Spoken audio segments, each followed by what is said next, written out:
Provérbios, capítulo 30, do 11 ao 14. Diz assim a palavra do Senhor. Há uma geração que amaldiçoa seu pai e que não bendiz a sua mãe. Há uma geração que é pura aos seus próprios olhos, mas que nunca foi lavada da sua imundícia. Há uma geração cujos olhos são altivos e as suas pálpebras são sempre levantadas. Há uma geração cujos dentes são espadas e cujas queixadas são facas, para consumirem da terra os aflitos e os necessitados dentre os homens. Querido Deus, nós estamos diante da Tua presença. Obrigada por esse dia. Obrigada pela palavra aberta, Pai. Precisamos ser confrontados pelo Senhor. Precisamos ser ensinados do Senhor. Fale ao coração da Tua igreja. Fale aos nossos corações, em nome de Jesus. Amém, igreja? A gente, quando lê a palavra de Deus, a gente vê claramente que Deus não está preocupado com uma pessoa somente, mas que Deus está sempre chamando uma pessoa, alcançando uma geração. É sempre assim. Quando Deus chamou Abrão, que era Abrão ainda, e fez dele, falou: farei de você uma grande nação. Abrão tinha 75 anos. A esposa dele tinha 65 anos. Não tinham tido filhos ainda, porque a Sara era estéril. Mas Deus chamou Abrão e falou: farei de ti uma grande nação. Reportando exatamente para isso, para gerações. Reportando para vidas que seriam alcançadas através de Abraão. Tanto que ele é chamado pai da fé, como a gente tem estudado aqui. Quando a gente vai para os textos da palavra, por exemplo, lá em Gênesis capítulo 5, quando Abel, Caim matou Abel, ali houve aquela desgraça em família, mas a Bíblia diz que depois que nasceu Sete, que foi outro filho de Adão, começou-se a invocar o nome do Senhor, sendo diferenciados os filhos de Deus dos filhos do diabo. A gente vai ver sempre isso. Eu lembro de Salmos que fala assim: Deus é nosso refúgio e fortaleza, socorro bem presente na angústia. Deus, aí fala lá também Salmo 90, de geração em geração. Sempre já viram? De geração em geração, de geração em geração. Por que Deus fala tanto de geração? Por que Deus sempre fala de família? Porque Deus ama a família. Porque Deus, quando separa a tua vida, Ele não separa a tua vida só ao teu bel prazer, para que os teus problemas e os meus problemas sejam resolvidos. Na verdade, quando Deus separa a minha vida, Ele está separando uma geração a partir de mim. E essa geração, se eu me posicionar como filha de Deus, essa geração também vai receber da doutrina, da presença, daquilo que eu passo como filha de Deus. A gente hoje estava andando ali na rua Júlio César, e a gente passou em frente à igreja da Presbiteriana de Bangu. E é impossível passar ali e não lembrar de uma bisavó, a bisavó do Dudu, que começou aquela igreja na varanda da casa dela. Ela talvez não tinha ideia de que gerações iam ser alcançadas. Papai conta que ela tinha um carrinho de feira, e ela andava na rua, ela era semi-analfabeta. Ela vendia verduras, mas conforme ela andava com o carrinho, ela ia pregando o evangelho. Não sabia nem ler a Bíblia direito, mas ela falava do amor de Deus. Ela falava do amor de Deus, e o marido dela nem crente era. Até que um dia um bicho mordeu a perna dele, ele caiu de uma escada, quebrou a perna, ficou deitado numa cama, e ela deixava a Bíblia lá para ele ler. E ele pegava aquela Bíblia, jogava longe, xingava tudo quanto é tipo de palavrão, xingava ela e fazia isso. Por vezes ela falava: lê, eles eram portugueses, tinha aquele sotaque: lê a Bíblia, homem, lê a Bíblia, homem. Até que um dia aquele homem também era semi-analfabeto, abriu a Bíblia lá em Mateus capítulo 5, das bem-aventuranças, começou a ler e se converte. E aquele casal que antes tinham feito coisas terríveis, porque o passado Deus não vai mudar, mas o nosso futuro Deus muda, amém? Feito coisas terríveis, começou uma igreja na sala, na varanda, e hoje está a igreja presbiteriana lá. Quantas famílias, quantas gerações foram alcançadas? Por que eu estou falando isso, igreja? Porque a gente precisa ter ideia do que Deus está fazendo na minha vida hoje, está movendo vidas. Por isso que eu preciso ter temor, porque as pessoas são alcançadas através da minha vida. A gente fala assim para as pessoas que se decepcionaram com a igreja: não olha para o homem não, olha para Jesus. Realmente, olha para Jesus, mas a Bíblia fala que eu e você somos pequenos cristos. Cristão significa pequenos Cristo, e nós precisamos ser exemplo para que as pessoas olhem, que pese sobre nós essa responsabilidade, porque temos que gerar para que gerações venham a ser alcançadas pelo Senhor.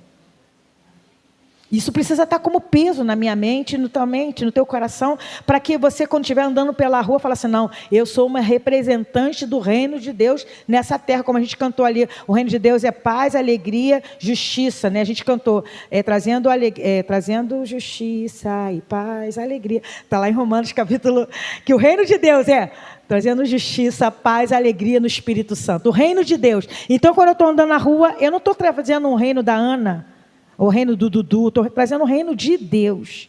Por que eu estou dizendo isso? Olha o que diz essa palavra. Provérbios 30, versículo 11, fala assim: há uma geração que amaldiçoa seu pai e que não bendiz a sua mãe. Então a gente consegue diferenciar que há a geração que abençoa, mas também há uma geração que amaldiçoa.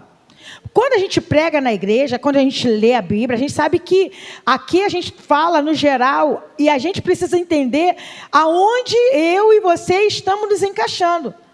Há a geração que amaldiçoa, mas há a geração que abençoa. Amém? E como que a gente amaldiçoa pai e como a gente não bendiz a mãe? Quando a gente não cumpre o mandamento do Senhor: honra teu pai e tua mãe, para que prolongue seus dias aqui na terra. A gente vê isso o tempo todo na palavra de Deus sobre honra pai. Quando eu comecei a namorar o Dudu, eu tinha muita dificuldade. A minha família era muito difícil de lidar, muito difícil. Minha mãe não era cristã. E havia uma guerra que era espiritual muito, muito forte. Porque eu era sempre acusada, eu era sempre falada que eu era beata. E quando qualquer coisa que eu fazia era motivo de tacarem pedra em mim. Eu acho que não é diferente de vocês, né? E eu sempre brigava muito com a minha mãe. Brigava, discutia. Às vezes ela falava algumas coisas que não eram verdade. Eu confrontava ela, levava um tapa na cara e voava longe. Mas isso é mentira e tal. Quando eu conheci Dudu começou a olhar aquilo e falou assim: você precisa respeitar a sua mãe. Mas você precisa honrar a sua mãe. A Bíblia está escrito assim: honra teu pai e tua mãe, só se eles forem bons. Está escrito isso? Não. Nenhuma Bíblia você vai ler isso. Honra teu pai e tua mãe se eles forem cristãos. Honra teu pai e tua mãe se eles forem bons. Honra teu pai e tua mãe, ponto final. E aquilo foi me confrontando, porque eu falava: mas olha o que ela está fazendo. Honra tua mãe, honra teu pai, respeita a tua mãe. No caso era só minha mãe que não tinha pai. Honra a tua mãe. E aquilo foi me confrontando, e você começa a pensar realmente: meu Deus, me ajude a honrar a minha mãe. E quantas vezes eu tive que pedir a Deus: me ajude a honrar a minha mãe. Eu comecei a entender quem era a minha mãe, sabe quando? Quando eu casei e tive Paulinho. Não que Paulinho foi um filho difícil, mas eu entendi que era uma mãe. Que quando você tem filho, você vê como que a mãe sofre para criar. E eu comecei a ver as qualidades da minha mãe. Comecei a ver o quanto ela era gay. Quanto ela é até hoje, né? Que ela lá é duro na queda, uma mulher maravilhosa. O quanto eu pude ver depois que eu aprendi a honrar a minha mãe. Aprendi a ver as qualidades dela. Tinha defeito? Tem defeito? Tem. Mas eu aprendi que eu não sou a geração que amaldiçoa. Eu sou a geração que bendiz. Inclusive tem uma palavra lá em Mateus, que Jesus ele confronta os fariseus sobre um voto chamado voto de Corbã. É um voto que tem nome estranho, né, Margot? Margot até perguntou: pastora, o que é isso? É um voto que se fazia assim: tudo que era consagrado no voto de Corbã não podia ser dado para ninguém. Vou dar um exemplo. Eu estou com R$1.000. Eu fiz um voto de Corban. Eu não posso pegar aquele dinheiro, só tenho que entregar aonde tem que ser entregue, na igreja, estou dando exemplo. Aí eu vejo a minha mãe passando fome. Eu vejo a minha mãe passando necessidade. Uma telha quebrou, a casa está caindo aos pedaços, estou dando exemplo. Eu falo que eu não posso ajudar minha mãe porque eu fiz um voto de Corban. Eu não posso usar aquele dinheiro para abençoar minha mãe. E Jesus fala, vocês são pecadores miseráveis, porque não é assim que a Bíblia ensina, não é assim que deve ser feito. Então, às vezes, a gente pensa assim, que eu tenho que vir, eu tenho que primeiro servir ao Senhor. Sim, eu preciso primeiro servir ao Senhor, mas eu não posso só servir ao Senhor. Eu preciso olhar à minha volta e ver as necessidades. Às vezes a nossa família está passando por necessidade e a gente é a geração que amaldiçoa. Não porque você fala com a sua boca, não porque você amaldiçoa, mas porque você vê uma necessidade e você não abençoa. Às vezes os pais estão ficando idosos, ficam meio enjoadinhos, né? Minha mãe hoje me ligou umas 3 vezes. Acho que ela está carente. Aí eu atendi, na primeira vez eu não consegui atender. Fala, mãe, tudo bem? Aconteceu alguma coisa? Não, é que eu lembro de você, eu quero ligar para você. Ontem ela ligou hoje de novo. Depois ela me ligou de novo. O que aconteceu? Não, é porque você tem uma meia para emprestar para o Maico, uma meia tal, para ele jogar bola. Aí sei lá, achei uma meia grande, daquelas meias de jogar bola. Eu tenho que ter toda a atenção para ela, gente. Ela teve toda a atenção nos erros dela, mas ela me deu toda a atenção que podia. Isso é abençoar. A gente é a geração que abençoa, a gente é a geração que bendiz. Aí talvez alguns aqui que eu sei que já não tem mais pai e mãe, falam assim, estou desobrigado dessa missão. Não está não, porque a Bíblia fala que aquele que recebe alguém em nome do reino, em nome de Jesus, se torna sua família. Então olha as pessoas mais velhas que Deus vai colocar. Henrique mesmo faz esse trabalho, né? Leva sempre o seu Antônio, né? Para ir no médico lá embaixo. E tem que ter toda a paciência, né? Porque é complicado. Mas a gente precisa exercitar isso. Há uma geração que amaldiçoa, mas nós não somos essa geração. Nós somos a geração que abençoa, nós somos a geração que bendiz, nós somos a geração que, se puder, carrega até no colo. Em nome do Senhor. Essa é a primeira geração. Vamos lá para a segunda geração. Agora, vê se você se encaixa. Eu me encaixei muitas vezes nessa aí. Há uma geração que é pura aos seus próprios olhos, mas que nunca foi lavada da sua imundícia. Que geração é essa? É a geração que acha que está certo. Eu não tenho pecado. Eu não sou como aqueles meninos que ficam ali fora. Eu não sou como aqueles meninos que estavam aqui cedo, andando de moto, fazendo uma ruaça aqui, que vocês não têm ideia do que estava acontecendo aqui cedo. Que a Marlete foi lá com a imposição de mão, né, Marlete? Orou. Quando a Marlete acabou de orar, foram todo mundo embora. Deus te abençoe, Marlete. Foram todo mundo embora. A gente tem essa mania de achar que é melhor do que os outros que estão lá fora. Nós não somos melhores, igreja. Nós não somos melhor do que a prostituta. Nós não somos melhores do que o pedófilo, que é algo que dá uma ânsia na gente, né? Nós não somos... O que nos fez diferenciado? Foi que a graça me alcançou e a graça te alcançou. Por causa da graça de Deus, hoje eu sou uma pessoa transformada. Mas muitas vezes a gente é assim. Eu sou pura, eu pago meus impostos em dia, eu tenho tudo certinho, eu não defraudo ninguém. Eu me lembro muito daquela passagem que entrou no templo o publicano e o fariseu. E o fariseu, quando entrou no templo, Jesus fala essa parábola, ele chega e fala assim, ainda bem que eu não sou como certas pessoas, porque eu entrego o meu dízimo, eu faço isso, porque eu não sou como tal publicano. Tinha um publicano lá. Quem era o publicano? O publicano era a pior raça que podia existir de gente naquela época. Que era o povo do próprio povo, era alguém do próprio povo que defraudava o povo. Um fiscal que roubava o próprio povo. Então o pessoal odiava com muita vontade. Mas aquele publicano, quando entrou no templo, ele batia no peito e falou assim, ser propício a mim, pecador. E Jesus fala assim para os seus discípulos, quem saiu dali justificado? O fariseu que falou que fazia tanta coisa certa, ou o publicano que batia no peito? O publicano saiu de ali justificado. Às vezes nós nos saímos daqui justificados porque a gente começa a olhar para os outros. Começa a falar assim, mas eu não sou como fulano, mas eu não sou como ciclano. Mas o que o Senhor quer falar para a gente é que você precisa olhar para você. Olhe para você. Olhe para a sua vida. Eu estou olhando para a minha.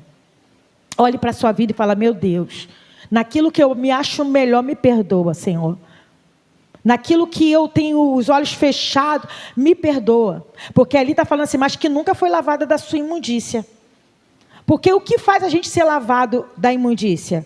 O que nós fizemos aqui no começo do culto?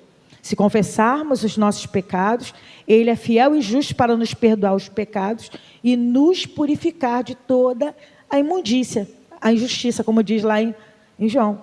Mas eu preciso ter reconhecimento. Ninguém é limpo se não reconhecer. Eu já tomei um banho ontem, eu não preciso tomar banho hoje. Está frio, a água está gelada. A Margarete me olhando. Quantos banhos a gente deve tomar?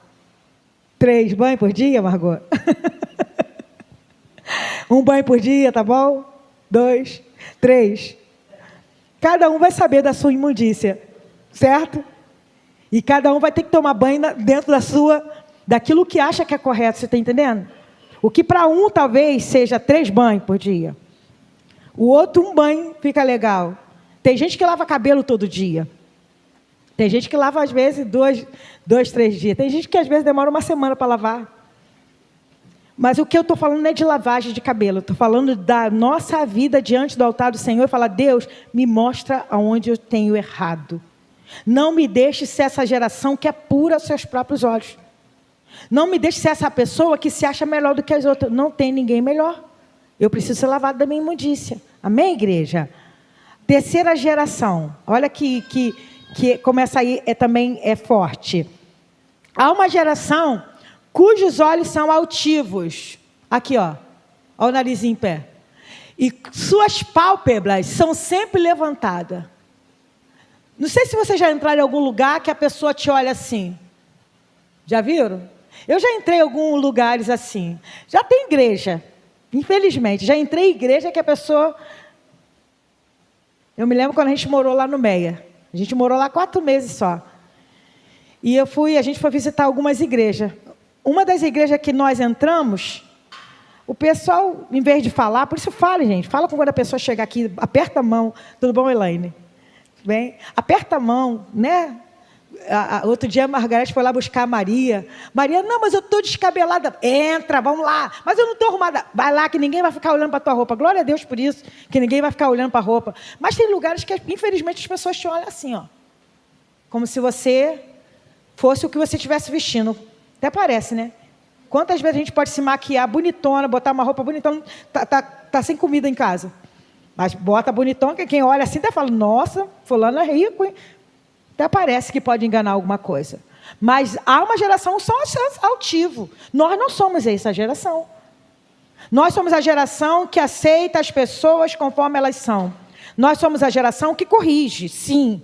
Que fala, sim. Mas que não despreza, porque aquela pessoa é diferente de você. Nós somos a geração de que não temos as nossas pálpebras levantadas e nos achando melhor. Não. A gente entende que como corpo, por exemplo, de Cristo, cada um tem uma função diferente, né, Elizabeth? Um faz uma coisa, outro faz outra. Ah, fulano é melhor porque faz isso. Ninguém é melhor. Ninguém é melhor. Ontem, quando as meninas estavam aqui limpando a igreja, lindo, uma foi lavar banheiro lá atrás, a outra foi lavar banheiro da frente, estavam lavando, a Neinha foi limpar ali. E glória a Deus por isso, gente. Quer saber se alguém é grande? Vê se ela faz essas coisas. Se ela lava banheiro. Porque tem gente que, eu sou pastor, eu me lembro uma vez que eu ouvi isso de uma pessoa, eu não posso mais fazer isso porque eu sou pastor, eu não tenho, gente, isso não diferencia você de ninguém, não. Muito pelo contrário, Jesus, inclusive, quando ele quis mostrar para os discípulos quem ele era, João 13, ele pegou uma toalha, ele pegou um balde, uma bacia, e foi lavando os pés do discípulo. Foi lavando os pés. Chegou em Pedrão. Pedrão falou que não, meu pé não. Porque ele sabia, Pedro sabia que era o servo dos servos que fazia isso. E Jesus falou: Pedro, se eu não fizer, eu faço isso, você vai entender depois. Se eu não lavar, você não tem parte comigo. Não, então lava, mas lava todo. E Jesus no final fala assim: olha, vocês viram que eu lavei o pé de vocês, viu? Sim. Então, vocês dizem que eu sou mestre e senhor. Realmente eu sou. Se eu sendo mestre e senhor, estou lavando o pé de vocês, vão lá e façam o mesmo. Não olhe para as pessoas com diferença. Gente, vamos lutar em nome de Jesus para isso. Não vamos olhar para as pessoas com diferença, como se nós fôssemos melhor, combina até mesmo com a outra, né? Como se nós fôssemos melhor. Não somos. A única diferença que tem em nós é que a graça nos alcançou, por causa da graça de Deus. Que não sejamos essa geração cujos olhos são altivos e suas pálpebras são sempre levantadas. Seja humilde, vamos ser humildes. Vamos ter autoridade? Sim. Autoritarismo? Não. Autoridade sim, porque a autoridade é a autorização de Deus para fazermos a obra dele. Se lembra quando Jesus falou para os seus discípulos? Toda autoridade me foi dada. Ide por todo o mundo, pregar o evangelho. Quando o Senhor nos dá autoridade, Ele nos autoriza a irmos, a fazermos a obra dele. Mas isso não me faz nem te faz melhor. Só te autoriza para você ir, te dá autoridade, te dá a comissão. E a outra palavra que eu quero lembrar, te dá capacidade, mas era outra. Respaldo também, mas tem mais uma que fugiu da cabeça. Respaldo, capacidade, te comissiona para você ir. Não tem desculpa para mim, para você falar, mas eu não. Ele te autoriza para isso. Mas não sejamos essa geração de altivo, que se acha melhor do que os outros. Eu lembro sempre do Salmo de Davi, Salmo 131, não precisa abrir não. Salmo 131, Davi, né? Davi, o homem segundo o coração de Deus mesmo. Por que ele era segundo o coração de Deus? Porque ele sempre se arrependia dos seus pecados. E no Salmo 131 ele fala: Senhor, não é soberbo o meu coração, nem altivo o meu olhar, e não ando à procura de grandes coisas, nem de coisas maravilhosas demais para mim. Pelo contrário, eu fiz sossegar minha alma como uma criança saquieta nos braços da sua mãe. O rei, um homem poderoso, temido, não era muito alto não, não era mais bonito não, mas que tinha a autorização do Senhor. E ele falava: o meu coração não é soberbo. Às vezes a gente ganha um pouquinho, a gente já se acha melhor, né? Às vezes a gente canta um pouquinho, se acha melhor do que o outro.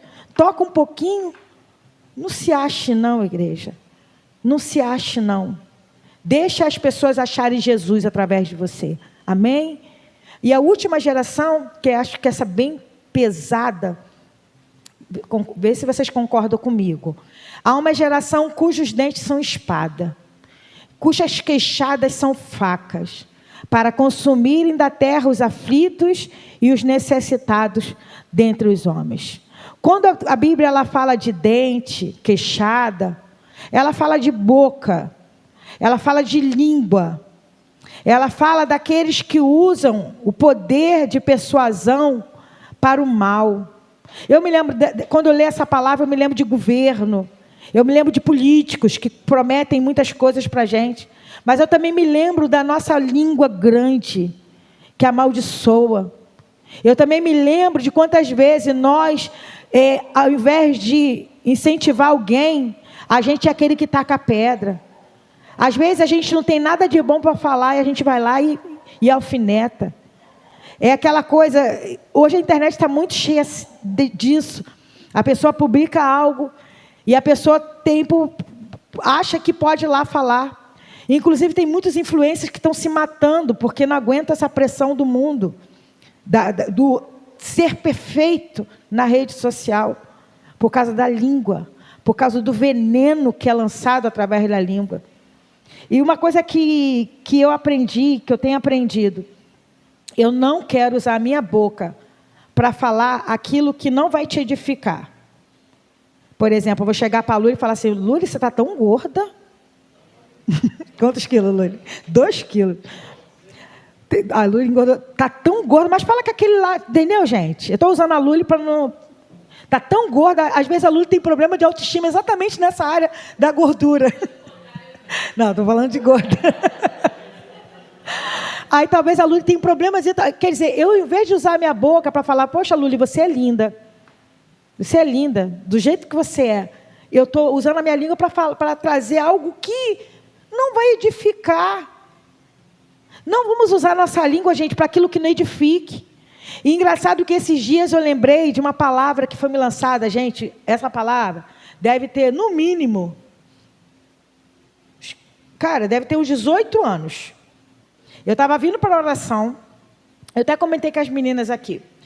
Quando eu parei ali no carro, me veio algo na minha mente, uma palavra que foi falada para mim quando eu era da presbiteriana. Uma pessoa que eu estava tentando me aproximar, porque ela estava chegando nova na igreja, era até esposa de um pastor, lá na presbiteriana muda muito pastores, ela estava chegando na igreja e eu estava tentando me aproximar. E eu sempre via que ela me tratava com certa resistência, ela sempre me tratava com uma certa frieza. E teve um dia que ela chegou para mim e falou assim, deixa eu falar uma coisa para você, eu não quero amizade com você, eu não quero proximidade com você, eu não quero que você chegue perto de mim. Mantenha a distância, por favor. E quando ela falou aquilo, gente, diante do Senhor, eu esqueci completamente. Ela falou aquilo, eu tratei ela com... Fiquei triste? Muito triste, muito. Mas é isso que ela quer. Eu não dependo do amor dela, eu dependo do amor de Deus. É uma coisa que eu tenho também no meu coração. Eu sou assim, se eu sentir que uma pessoa não gosta de mim, eu vou tentar me aproximar dela. Eu tento. Mas se eu ver que a pessoa não quer se aproximar de mim, eu largo de mão. Porque eu sou munida do amor de Deus. Eu preciso do amor de Deus na minha vida. E passou tempos e tempos, depois ela tentou se aproximar, passou anos e anos, a gente já tinha saído de lá, fui numa reunião, ela veio me pedir perdão. Ela me pediu perdão, porque ela falou assim, eu quero te pedir perdão, porque eu nunca deixei você se aproximar, porque eu ouvi coisas a seu respeito. E coisas descabidas, gente. O que ela ouviu a meu respeito eram coisas descabidas, que não era a respeito, não era eu. Alguém fermentou a cabeça dela e ela me tratou mal com aquele sentimento. Vocês estão entendendo? Há uma geração cujas queixadas são assim, são facas. Cuidado com o que você ouve. Cuidado com o que você fala. Se alguém falar alguma coisa a respeito de alguém, ore, porque a pessoa que falou de outra pessoa, com certeza vai falar da tua vida para outra pessoa. E se alguém falou algo de outra pessoa que você não tenha conhecimento, você ore. Se você tiver uma oportunidade, vai na pessoa e fala com ela. Neinha, me falaram isso e isso de você. Me falaram, não, Neinha, você falou mal de mim? Não, porque falaram isso e isso. Eu vou em quem é de direito. Se eu estou com um problema com a Neinha, eu vou na Neinha. Eu não vou no Dudu, que vai falar com o Paulinho, que vai falar para a Luli, que vai falar para o Rafael. É assim que acontece, gente. Às vezes a fofoca e maledicência. Não é assim que acontece? A gente vai em quem é direito. Pastora, mas eu tenho que falar. Fala, mas vai em quem é de direito. Vai lá, se resolva em nome de Jesus. Não seja a boca do que maldiz, não seja a boca do que vai levantando os falsos. Até hoje, eu não sei de onde tiraram o que falaram para ela. Mas graças a Deus, eu não precisei provar nada para ninguém. O Senhor me justifica, amém, igreja? E a gente também tem que ter esse pensamento. Não precisa provar nada para ninguém. O Senhor te justifica. Mas nós não somos essa geração. Que seus dentes são espada, suas queixadas são faca. E muitos desses usam disso para consumir o povo. Não tem como eu não lembrar dos políticos. Nessa época, inclusive, fizeram a obra ali na praça. Ali na praça não, ali na estrada. Aí está lá as placas assim, grandona. Nós queremos agradecer ao político fulano de tal e aos políticos ciclano de tal pelas calçadas feitas aqui. Aí botar lá bem grandão os nomes. Aparecem nessa época. Inclusive, na nossa praça está aí parada, né? Porque acabou a verba. Por que acabou a verba? Porque estão fazendo em lugares que apareçam mais. Aqui não aparece tanto. Para que, né, fazer as coisas aqui? Fazem isso para consumirem os aflitos e necessitados. Mas nós não somos esses. Nós não somos essa geração. Nós somos a geração que o Senhor escolheu para viver o propósito do Senhor. Abra fazendo um favor, Gabi, 1 Pedro 2,9. Olha a geração que nós somos. 1 Pedro 2,9 fala assim, ó. Primeiro versículo que Pedro fala. Mas vós sois o quê? Vamos junto? Mas vós sois a geração eleita, o sacerdócio real, a nação santa, o povo adquirido, para que anuncieis a virtude daquele que vos chamou das trevas para a sua maravilhosa luz. Nós somos a geração eleita. Nós somos a geração que não amaldiçoa. Nós somos a geração que não usa da nossa língua para falar mal das pessoas. Nós somos a geração que quando não tem nada para falar, a gente não vai falar. Se não edifica, a gente não fala. A gente é a geração de Deus. Tem outro texto lá no Salmo 24, versículo 6. Coloca para mim, fazendo um favor, Gabi. Salmo 24, versículo 6. Olha o que diz também. Vamos ler junto? 1, 2, 3. Esta é a geração daqueles que buscam a tua face, ó Deus de Jacó. Nós somos essa geração dos que buscam a face do Senhor, dos que buscam para ter mais de Deus, para ter mais da presença de Deus. Nós somos esses. Não podemos nos contaminar por esse mundo que há claramente a geração dos que servem a Deus, da geração dos que não servem a Deus. Nós somos a geração dos que servem a Deus. Nós somos a geração que busca a face do Senhor. Nós somos a geração eleita, o sacerdócio real, a nação que vai prestar conta diante de Deus e vai falar: Senhor, eu cumpri. Não porque eu sou melhor, mas porque Cristo estava em mim e eu tenho cumprido o seu propósito. Amém, igreja?